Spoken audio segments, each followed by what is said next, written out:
In the dying light of a cold November day in 1791, a lone rider traveled towards the presidential mansion. The temperature had barely reached above freezing that day, and snow blanketed the ground. The rider wore the uniform of an officer of the United States Regular Army, with its dark blue overcoat and white breeches. Unlike the cold, dark road behind him, the presidential mansion would have been full of light and life that evening. Mrs. Washington was entertaining one of her weekly drawing rooms. When the officer arrived, he was nearly turned away. The president was at dinner with Martha and her guests and could not be bothered. But the officer was insistent. Tell President Washington that I have just arrived from the Western Army, and my orders are to deliver this message to him in person. Washington reportedly left the table and returned without a word on the matter. But according to some who knew Washington at the time, Washington could not keep it to himself for long. Once the guest departed, he purportedly turned to his secretary, Tobias Lear, and said, "It's all over. St. Clair's defeated, routed. The officers nearly all killed. The men by wholesale. The rout complete. Too shocking to think of. And a surprise into the bargain." Sinclair's defeat in 1791 was, and remains, the worst defeat of the U.S. Army by Native American forces in American history. 3 times as many American men died at Sinclair's defeat than were killed at the Battle of Little Bighorn. Sinclair had marched out that October on a punitive mission to destroy Miami and Wabash villages and enforce American land claims in the Northwest Territories. But he was not prepared to face a well-organized confederacy of native nations that took his men by surprise. Washington received the news poorly. Just months before, he had warned Sinclair not to underestimate the enemy. By all accounts, Washington was enraged by the news. "Yes, here, on this very spot, I took leave of him. I wished him success and honor. You have your instructions, I said, from the Secretary of War. I had a strict eye to them, and I will add but one word. Beware of a surprise. I repeat it. Beware of a surprise." He went off with that as my last solemn warning thrown into his ears, and yet to suffer that army to be cut to pieces by a surprise, the very thing I guarded him against. Oh God, he's worse than a murderer. How can he answer it to his country? The blood of the slain is upon him. The curse of widows and orphans, the curse of heaven. Sinclair's defeat was just one incident in the complex relationship between the United States and the many distinct, independent, and sovereign indigenous nations who lived on the lands claimed by the new country. As the United States and George Washington looked to expand westward, new treaties, agreements, and truces had to be negotiated with native nations. And to no great surprise, these same nations were increasingly distrustful of the motives of the United States. For much of the previous 2 centuries, these agreements were brokered by individual colonial and state governments, but they often acted in contradiction with each other, leading to escalating violence and broken promises. And settlers in the Northwest Territories, which were not yet states, had a habit of squatting on the lands the U.S. government had vowed not to inhabit. To address these concerns, the Constitution gave Congress, not the President, the right to regulate commerce with foreign nations and with the Indian tribes. But this was much more complicated to put into practice. In the events described by today's episode, nearly 20 separate independent nations were involved. These included the Miami, the Shawnee, the 6 nations of the Iroquois Confederacy, the Creeks, and the Cherokee. Each nation had a unique relationship with the United States, and distinct cultural practices. In many ways, neither Washington himself nor his advisors fully comprehended the complexity of the situation in the events leading up to and resulting from Sinclair's defeat. Many questions remained. How could a president negotiate with foreign nations while simultaneously claiming sovereignty over the lands those nations inhabited? How could the president exert federal control over the West when they could not control their own settlers? And where, in the face of defeat, could Washington turn for advice and counsel? This is Inventing the Presidency, Episode 3, Chief of 13 Fires. Indian country is a complex mosaic of different indigenous nations, so that when Washington looks there, thinks there, goes there, he touches a world made up of these multiple nations. This is Colin Calloway, Professor of History and Native American Studies at Dartmouth. His book, The Indian World of George Washington, won the George Washington Book Prize in 2019. So the dominant power in the Northeast is the Haudenosaunee, or the League of the Iroquois, the Six Nations of the Iroquois: Mohawks, Oneidas, Onondagas, Cayugas, Senecas, and Tuscaroras, dominating essentially upstate New York from the Hudson Valley to Buffalo and into Pennsylvania.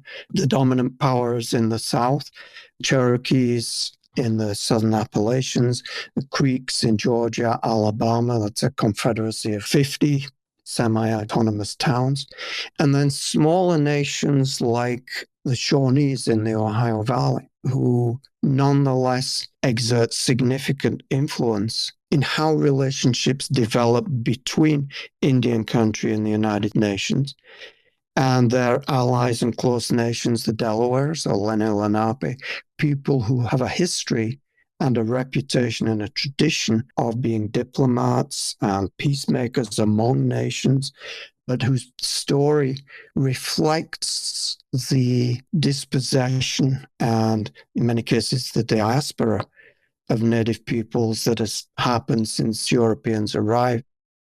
The legal and political approaches taken by the early United States to native nations were deeply entwined with negotiation over the powers of the federal government, its expansion westward, and its treaty powers with foreign nations. It is also, as you can imagine, a deeply complex issue. Native nations were not and are not a monolith.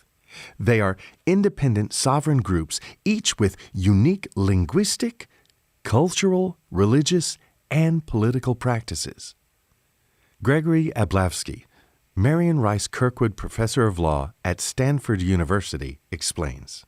They were thought of as being sovereigns outside the direct legislative control of the United States. And so this conundrum, this sort of legal question of like, what does it mean to have effectively foreign sovereigns that are nonetheless within the boundaries of the United States, was basically the primary legal challenge that Anglo-Americans faced in figuring out how to classify and define native peoples. And I mean, arguably, it's one that the United States never really fully solved. By the time Washington was born, European settlement in North America had overtaken nearly the entire eastern seaboard through a combination of treaties, land sales, warfare, and outright squatting. The Euro-American communities of the Atlantic seaboard had expanded from tiny strips of settlement into a continuous belt of control snaking up the Atlantic coast from South Carolina to Maine's Casco Bay, and they were looking to expand further west. In 1783, the War for Independence ended with the Treaty of Paris. In this treaty, Britain ceded to the United States all the land east of the Mississippi, below the Great Lakes, and north of Florida. This news came as a shock to the native inhabitants who had lived in these regions for thousands of years. They had not been invited to the table and were not granted a say in the treaty. Adding insult to injury, Many had fought on the side of the British, only to see the British hand over lands they believed King George had no right to give in the first place. States historically were used to dealing independently with individual native nations, and one state's treaties often contradicted decisions of other state governments. To avoid this conflict, the newly minted Constitution delegated this power to the federal government, a decision that remained controversial with many states such as Pennsylvania and North Carolina. At the same time that the Constitutional Convention deliberated in Philadelphia in 1787, the Confederation Congress passed the Northwest Ordinance, which created legal procedures for the settlement of the new territories west of the Appalachians, and the eventual process by which they could become states. It provided settlers with certain rights as American citizens, such as freedom of religion and habeas corpus. It also banned slavery in the Northwest Territories. One of the goals of the Northwest Ordinance was to control American settlement to avoid violence with native nations in the West. While Washington was not president at the time of the ordinance's passing, he did believe strongly in the policies that it set. Here's Greg Ablavsky again. During the period of the Articles of Confederation, he goes on a tour, and as part of that tour, he goes to what would become Northwest Territory, and he is shocked to discover all these white settlers are now trespassing on native lands, violating the fact that the Continental Congress had actually prohibited them from being on this land. So Washington and many of the other Federalists embrace a vision in which they say, look, we need to ensure orderly, systematic settlement. And they really hammer home on these ideas about orderly and systematic. They want there to be clear, established federal laws that govern how this process is going to unfold. And they want those laws to be strongly enforced by the federal government. So it's a much more nationalist vision for how this process will unfold. Throughout all of this, land speculators continued to push settlement schemes across all the territories. This is to inform those who wish to become adventurers to the Tennessee Company's purchase that the said company will embark from the confluence of the Holston and the French Broad Rivers on the 10th day of January next for the purpose of forming a settlement on the said purchase at or near the Muscle Shoals. Washington himself speculated in land. Long before the American Revolution, Washington had set his eyes westward. His older half-brother Lawrence was a land speculator with investments in the Ohio Company of Virginia. And as a teenager, Washington had surveyed lands in the Shenandoah Valley. Well, George Washington, of course, grew up in Virginia.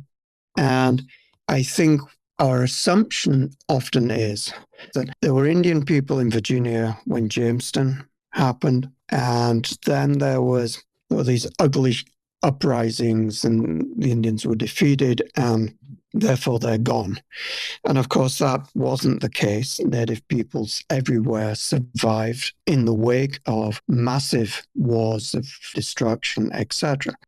But the first encounter of George Washington with Native people that kind of registers, I suppose, in the documentary record is when, as a teenager, he goes west, or what then constituted west, with a surveying party, and he records in his diary meeting a group of Native people. And his depiction of them is maybe not outwardly hostile, but it's kind of stereotypical. These are people who, they do a dance that has to be a war dance and all of that kind of thing. And it's a passing encounter. And I actually don't attach too much significance to it other than what it reveals about the attitudes of the society that Washington grew up in, because I think he simply betrays those attitudes. His first encounter that is deemed significant, I suppose, to biographers of George Washington occurs when he's sent by Governor Dinwiddie into Ohio country in the early 1750s.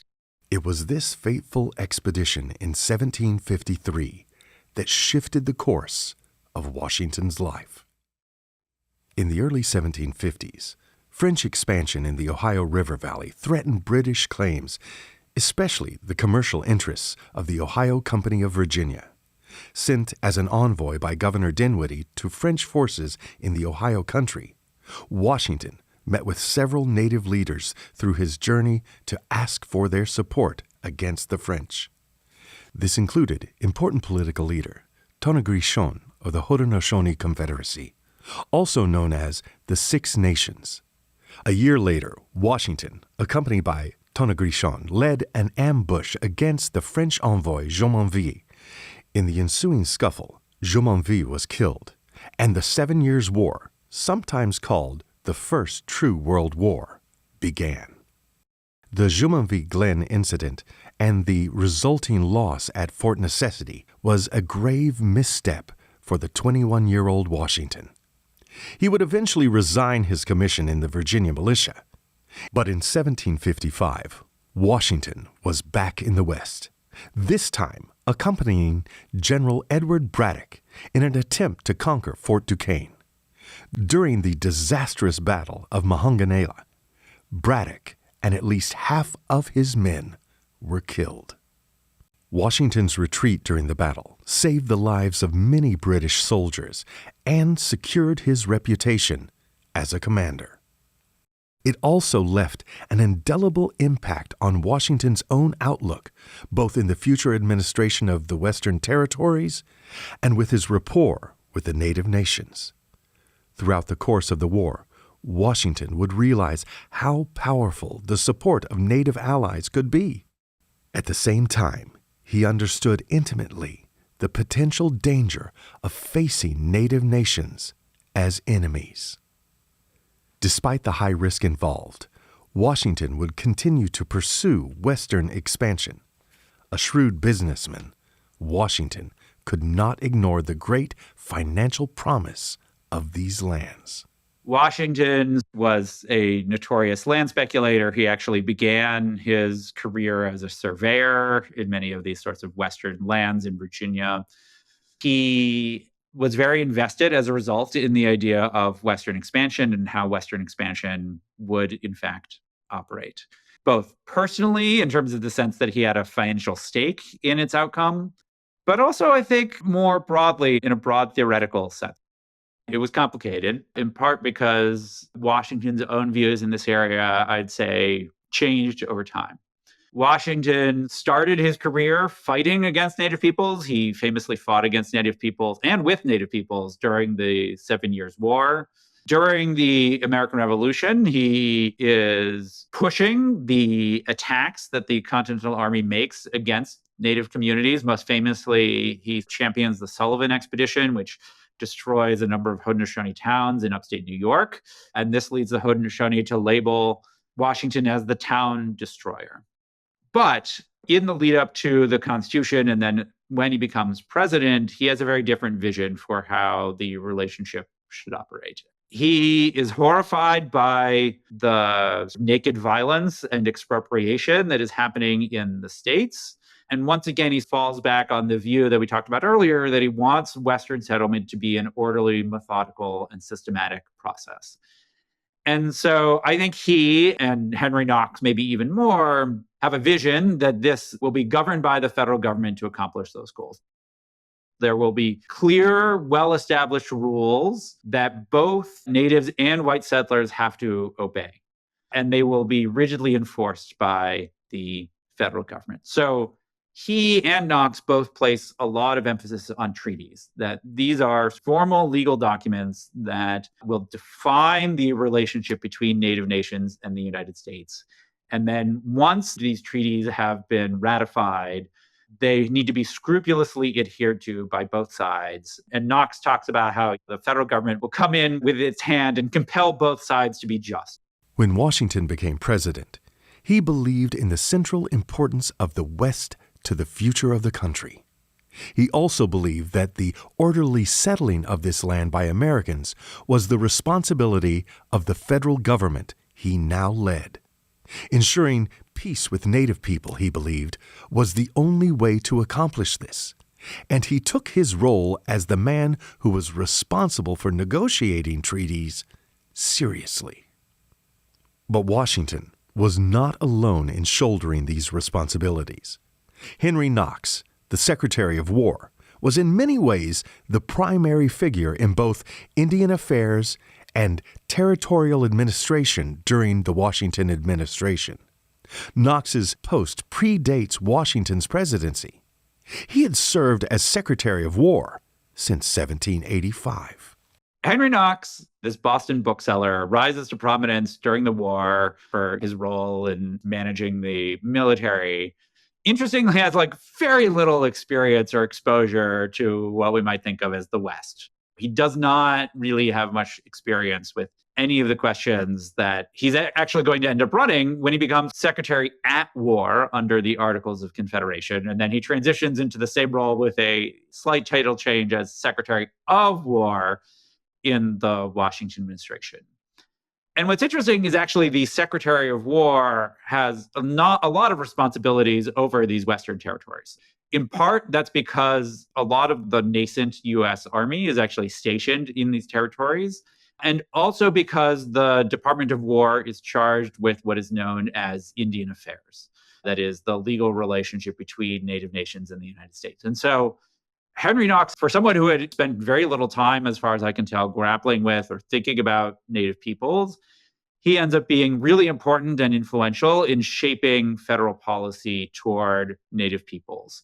And in that role, he ends up also playing a really central role in the territories. Early in his presidency in 1789, Washington and Knox attempted to negotiate treaties with the Creek and Cherokee nations. The Creek and Cherokee homelands included lands now within the borders of the United States. Having had no voice in the Treaty of Paris, they wanted a new treaty, one that would protect their lands from the Euro-American settlers. A few years earlier, in 1785, Alexander McGillivray would write to a Spanish envoy on this very matter. With a Scottish father and a Muskogee Creek mother, McGillivray was a leader of the Muskogee Creek Nation and a prominent liaison between the United States and the Creek people. On behalf of the chiefs of the Creek, Chickasaw, and Cherokee nations, he wrote, "We chiefs and warriors of the Creek, Chickasaw, and Cherokee nations do hereby in the most solemn manner protest against any title, claim, or demand of the American Congress may set up for or against our lands, settlements, and hunting grounds in consequence of the said treaty of peace between the King of Britain and the States of America, declaring that there are not parties. So we are determined to pay no attention to the manner in which the British negotiators has drawn out the lines of the lands in question ceded to the United States of America. It being a notorious fact, known to the Americans, known to every person who is in any ways conversant in or acquainted with American affairs, that His Britannic Majesty was never possessed either by cession, purchase, or by right of conquest of our territories, and which the said treaty gives away."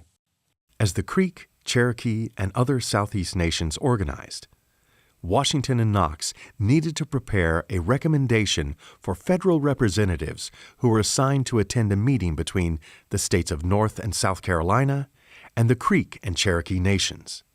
According to the Constitution, it was Washington's responsibility to seek the advice and consent of the Senate in such matters. Yet, instead of providing advice and consent, the Senate postponed issue after issue. After he was asked to return to the Senate at a later date, Washington reportedly started up and yelled, "This defeats every purpose of my coming here." On the way out, he reportedly said that he would never again return for advice. Here is Lindsay Chervinsky, presidential historian and author of The Cabinet.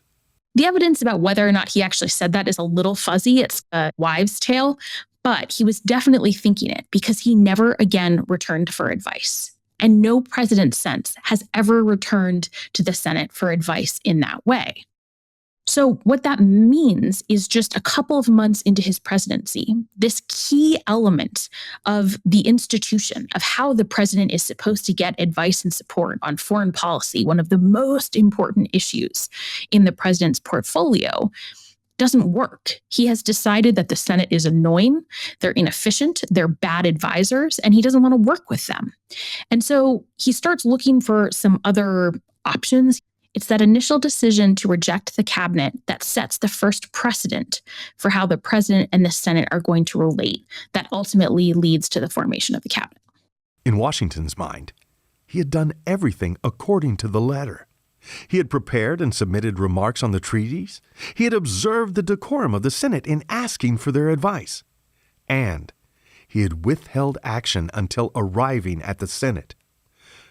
For the matter to be further delayed on all accounts irritated him. He had done what he was supposed to do. Why hadn't the Senate? Washington decided to take matters into his own hands and maintain executive control over foreign diplomacy and treaties. But one central tension was left unresolved. American expansion meant native dispossession. How could Washington and Knox, how could anyone, secure peace with the very people being pushed out of their homes?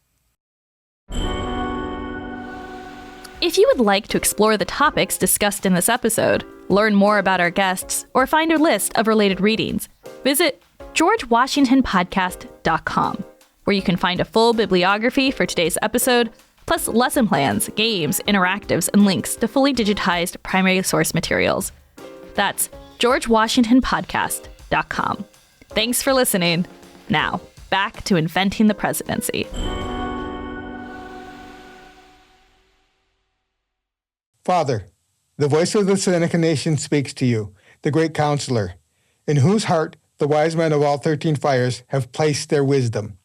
When your army entered the country of the 6 nations, we called you the town destroyer. And to this day, when that name is heard, our women look behind them and turn pale, and our children cling close to the necks of their mothers. Our counselors and warriors are men and cannot be afraid, but their hearts are grieved with the fears of our women and children, and desire it may be buried so deep as to be heard no more.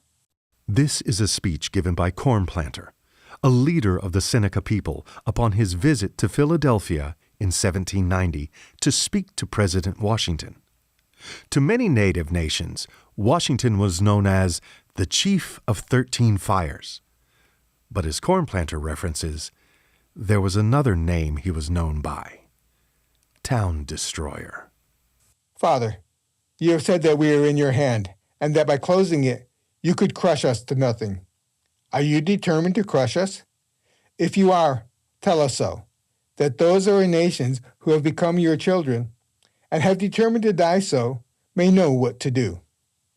Father, we will not conceal from you that the great God, and not men, has preserved the Cornplanter from the hands of his own nation. For they ask continually, where is the land which our children and their children after them are to lie down upon? You told us, say they, that the line drawn from Pennsylvania to Lake Ontario would mark it forever on the east, and the line running from Beaver Creek to Pennsylvania would mark it on the west. And we see that it is not so, for first one and then another come and take it away, by order of that people which you tell us promised to secure it to us.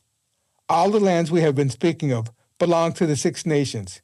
No part of it ever belonged to the King of England, and he could not give it to you. Cornplanter was considered friendly to the United States, but he expressed concerns about American rhetoric shared by many native people. Whatever agreements the federal government made with the 6 nations tended to be ignored by settlers and state governments looking to expand their land claims. And the 6 nations, like the Creek and Cherokee, saw the Treaty of Paris as invalid. Washington responded, I am not uninformed that the 6 nations have been led into some difficulties with respect to the sales of their lands since the peace.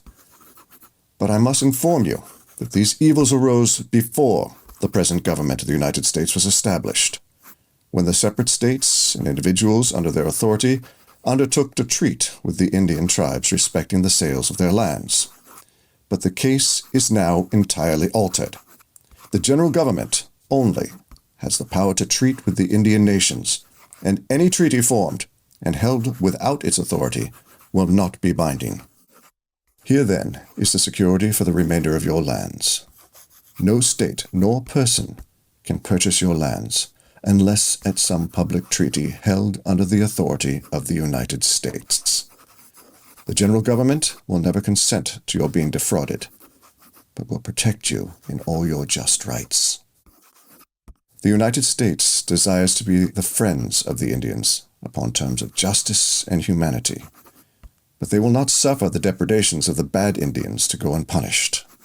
My desire is that you would caution the Senecas and Six Nations to prevent their rash young men from joining the Miami Indians, for the United States cannot distinguish the tribes to which bad Indians belong, and every tribe must take care of their own people.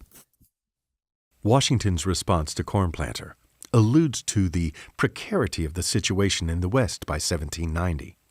The land claimed by the Americans as the Northwest Territory was home to a wide range of peoples and nations.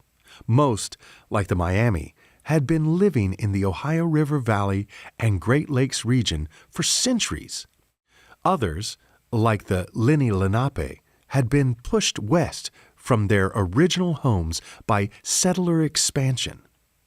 Among the latter were some Piscataway who had once lived across the river from Washington's plantation at Mount Vernon.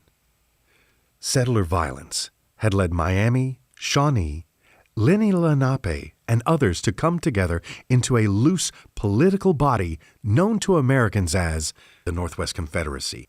Many members of the Northwest Confederacy resisted making treaties with the United States, believing that the United States had proven either incapable or unwilling to control their people.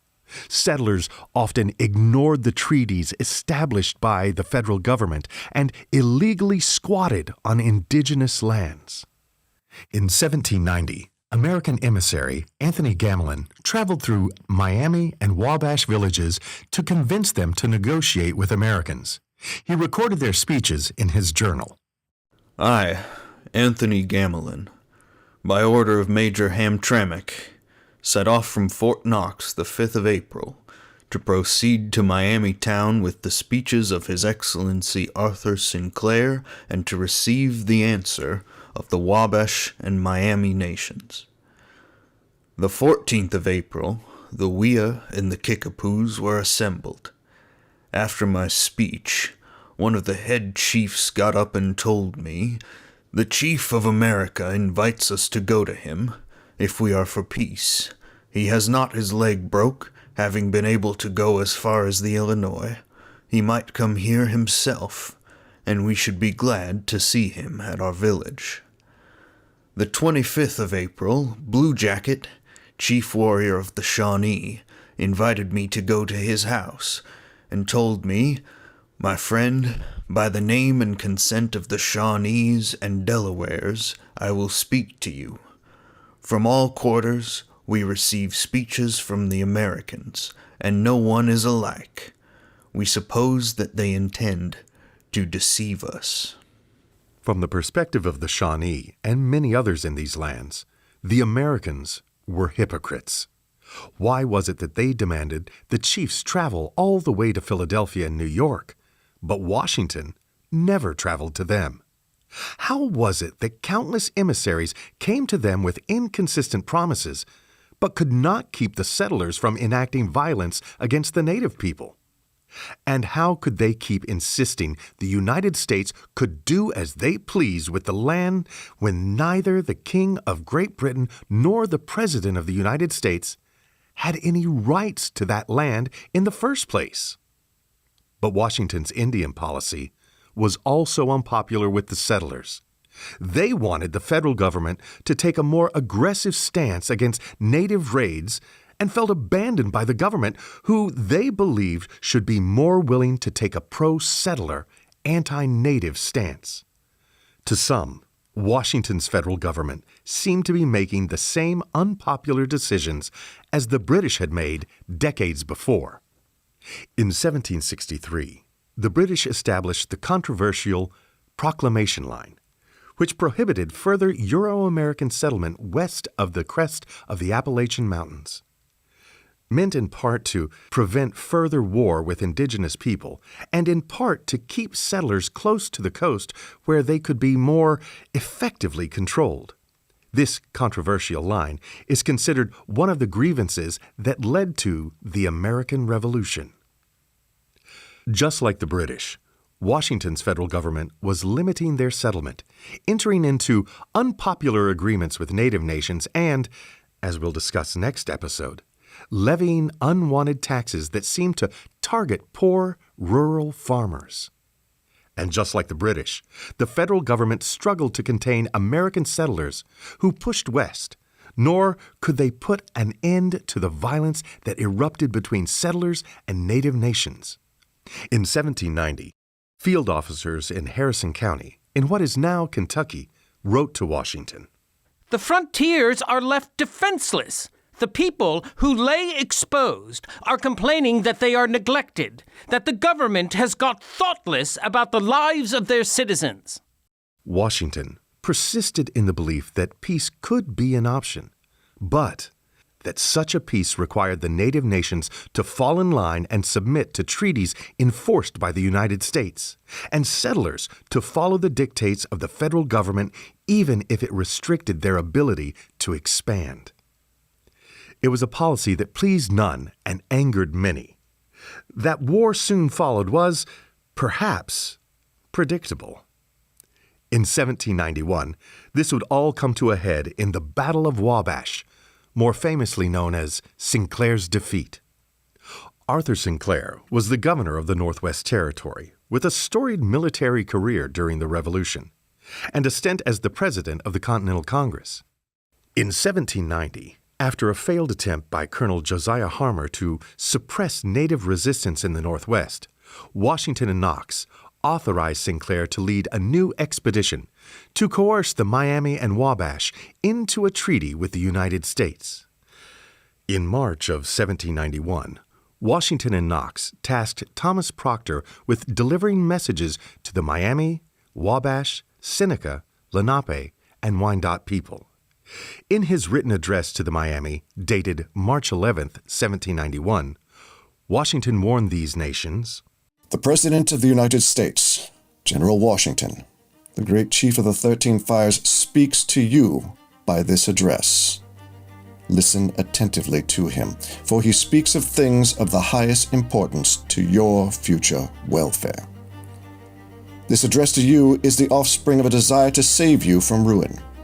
It is therefore the last consequence, that you should understand and receive it as a right.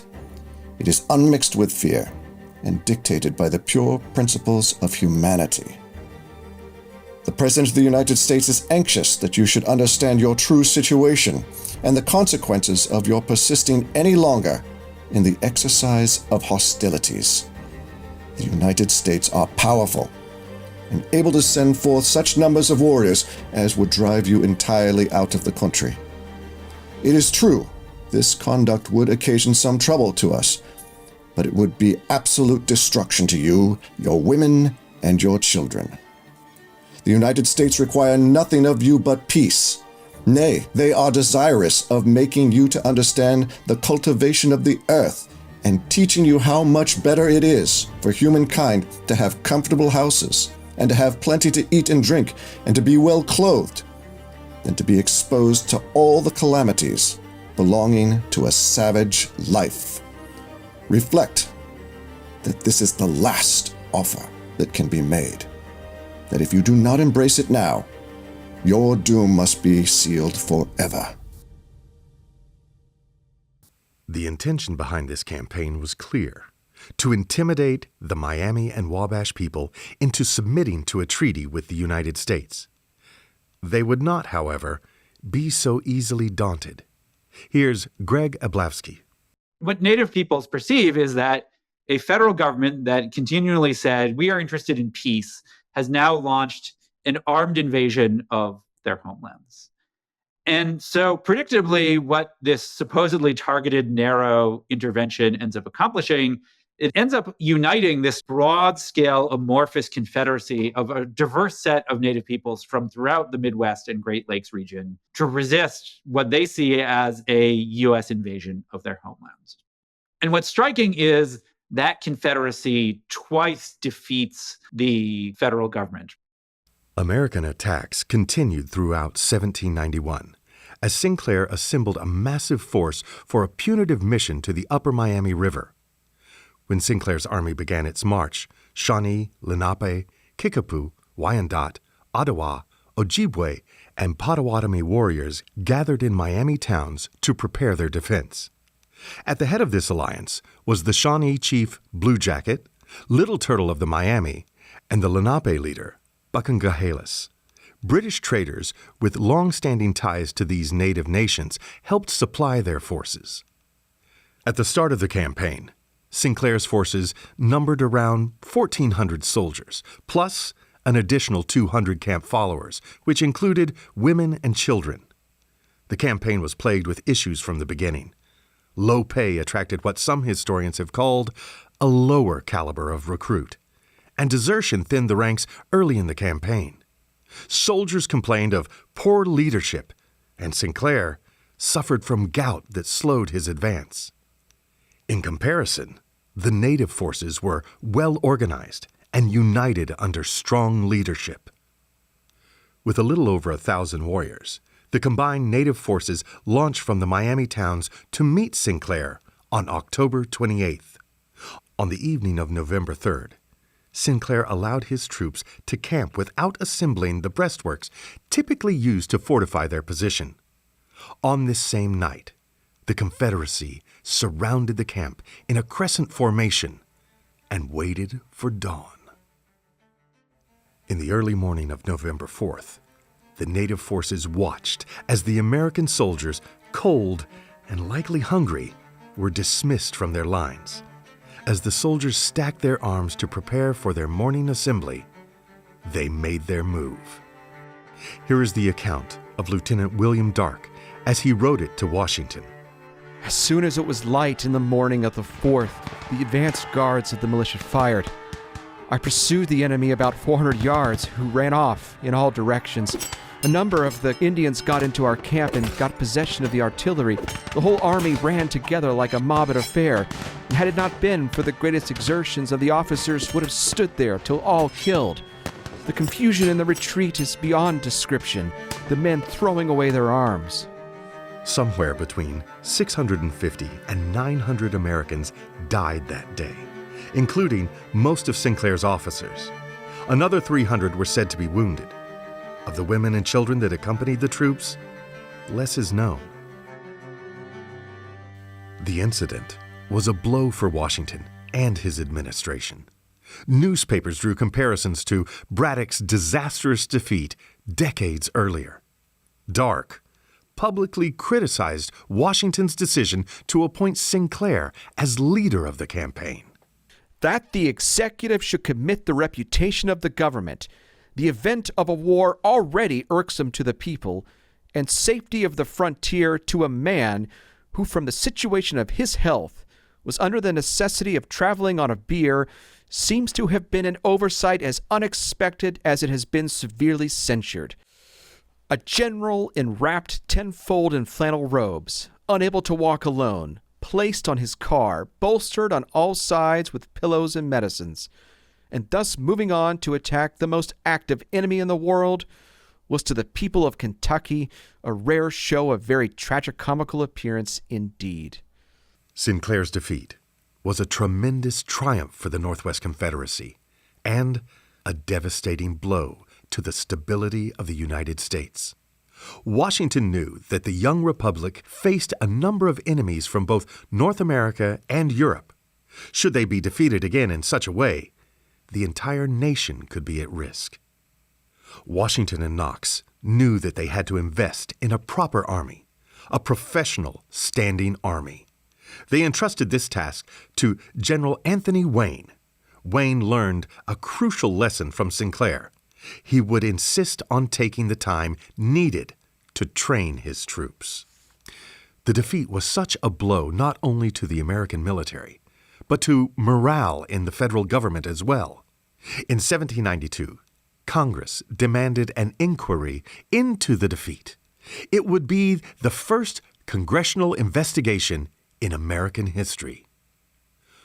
Washington's response to this request would forever set a precedent for the relationship between the legislative and executive branches. Thus, Washington wanted to carefully consider his options. Having lost faith in seeking the counsel of the Senate, he knew that he needed to find advisors elsewhere. Sinclair's defeat did not cause the formation of the cabinet, but it did provide its first major test. Washington had consulted with the heads of individual executive departments individually, but he had never gathered them as a formal advisory body. The first formal meeting of the cabinet was on November 26, 1791, just weeks after Sinclair's defeat, and right before news officially reached Philadelphia. But many opposed the idea of a presidential cabinet. Here's Lindsay Chervinsky again. The word cabinet, originally the Privy Council was the king's primary advisory body. And as the Privy Council got larger, it became unwieldy and difficult for the king to manage. And so he started pulling a couple of his favorite ministers into a small room off the Privy Council chambers. And that small room was called the King's Cabinet. Cabinet meant a small closet type space. So this group became known as the King's Cabinet Council. And then eventually council was dropped and it was just the King's Cabinet. The word cabinet is not written in the Constitution. There was no provision to create an executive body or an advisory body other than the Senate.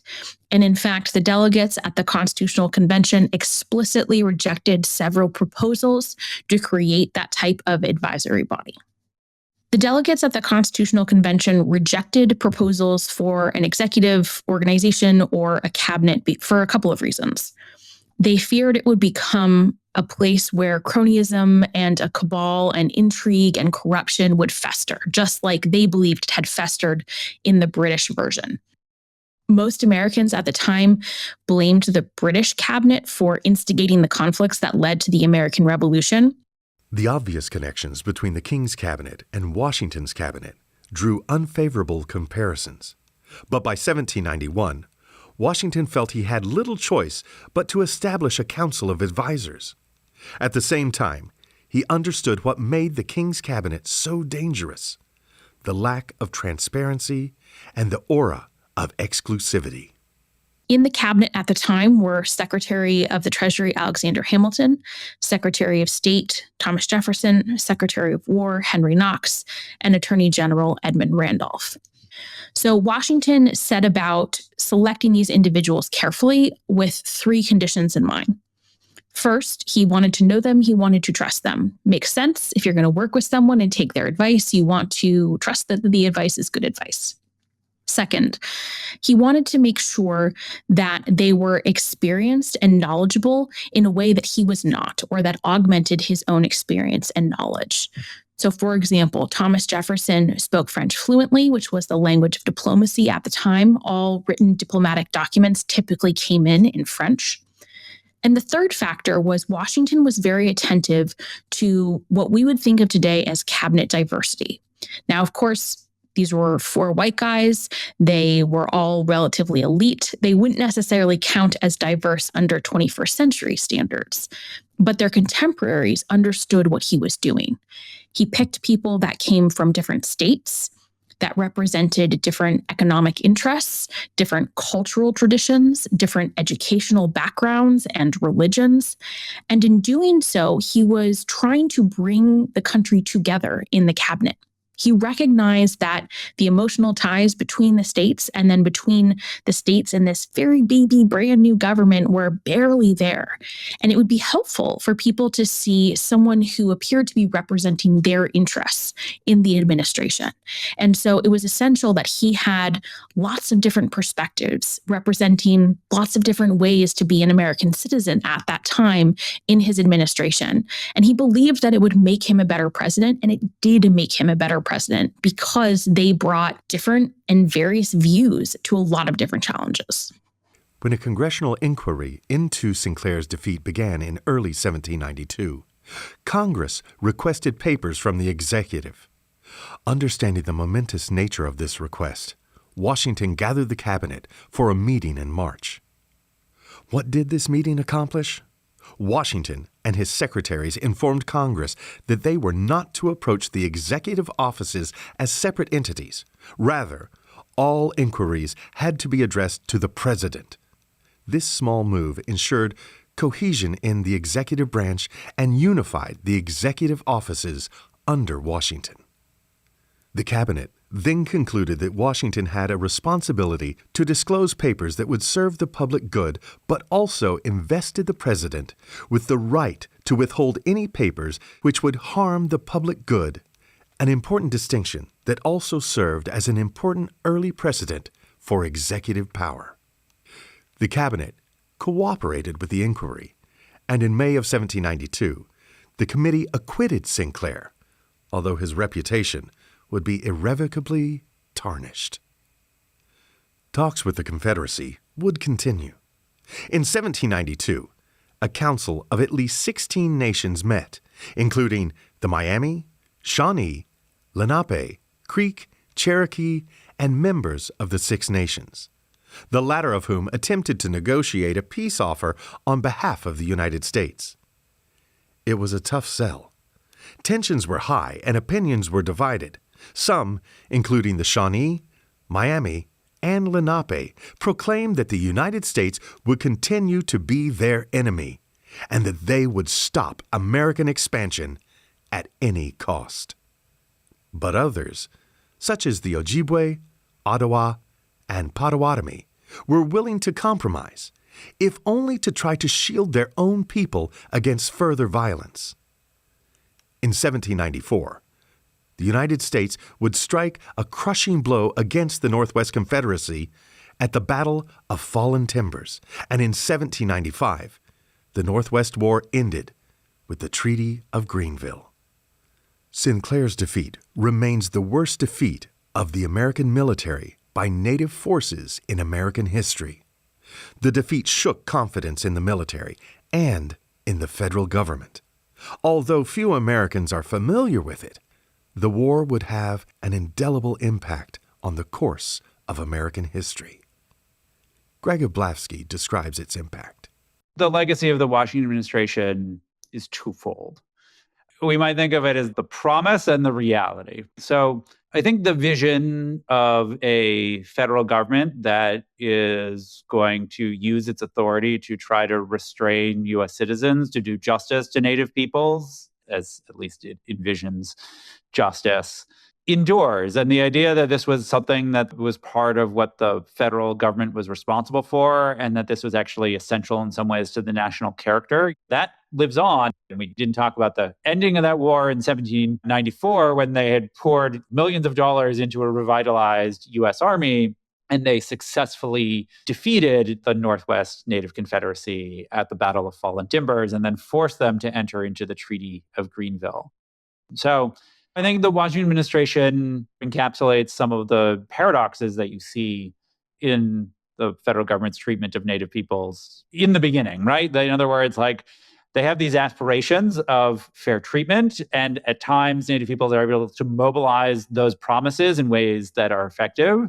But the promises prove illusory, not, I think, because Knox and Washington didn't sincerely mean them, but because they misunderstood their own political authority and they misunderstood the dynamics of the new nation that they had helped create.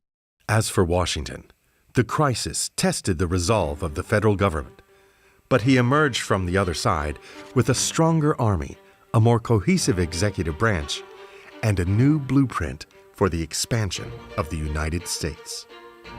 But in the years between Sinclair's defeat in 1791 and the Treaty of Greenville in 1795, there would be many new trials for Washington to face. Confidence in the federal government waned in the West. Many had seen Sinclair's defeat as a sign of the government's inability or even unwillingness to to protect white settlers in these territories. Those on the western frontiers of Pennsylvania expressed fears about their lack of ammunition and other protections. And divisions deepened between the eastern and western parts of the country. For Washington may have established the executive's prerogative over foreign diplomacy with native nations. But what would he do when his own people rebelled? Philadelphia, July 25th, 1794. The Gazette of the United States. 2 days since, 7 miles from this town, the house of General John Neville, Inspector of the Revenue, was attacked by about 80 armed men said to be opposed to the excise law. Last night, they again attacked the house said to be 600 in number. All is confusion. God only knows what will be the issue. Next time on Inventing the Presidency, the capital of the United States moves to Philadelphia, where it will weather some of the most contentious years of Washington's presidency. What's important to understand about this is that this was an absolutely terrifying situation for men like Washington and other enslavers in the United States. And Washington has to put down a new threat to American unity: the Whiskey Rebellion. Inventing the Presidency is a production of the Mount Vernon Ladies Association and CD Squared Productions. This episode was written by Dr. Ann Fertig and Dr. Alexandra Montgomery, and it was directed by Dr. Ann Fertig. Audio production was done by Kurt Dahl of CD Squared Productions. Production assistant was Jacob Cameron. Narration by Tom Plott, with additional voice acting by Dan Shippey, Matt Mattingly, Dr. James Ambuske, Michael Nephew, and Nathaniel Kuhn. Additional fact-checking was performed by Dr. Patrick Spiro and Dr. Dana Stefanelli. Our logo was created by Caitlin Prangi. We would like to thank our contributing scholars to this episode, Dr. Colin Calloway, Dr. Gregory Ablavsky, and Dr. Lindsay Chervinsky. To hear more great podcasts from Mount Vernon and the George Washington Presidential Library, please visit georgewashingtonpodcast.com or go to www.mountvernon.org.